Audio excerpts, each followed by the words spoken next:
nakarecord yan. Kinindot ko na nga eh. Ayun o. Kita na nga si Park Kuyo.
Parang masyadong ano doon, 0.5 eh, no?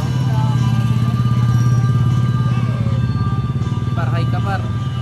High ka sa lalag. Maganda may ganyan ka para once na ma-estimation mo. Safe ka talaga. Bakit mo kasi naka-open, sabi pa nakatuto. Ha? Hindi, para makita yung mga kagwapuhan nyo. Siyempre. Yeah, dito sa ano, motor na tayo, wala namang ano, wala namang sub-team. Mahirap yung visa. Mayroon yun, ano? Hindi, kahit ano naman yun eh. Basta sakto lang sa ano, sa kapas lakan. Hindi, kay Bakre. Okay ba? Numran ba nito? Dapat pinakamaganda talaga gawin nila dyan eh, no? Bibenta sila ng motor, bibenta rin yung pyesa. Oo. Eh, wala eh. Orderin pa yun. Tagal pa. Tapos, mga 2 to 3 weeks bago darating. Mahirap talaga.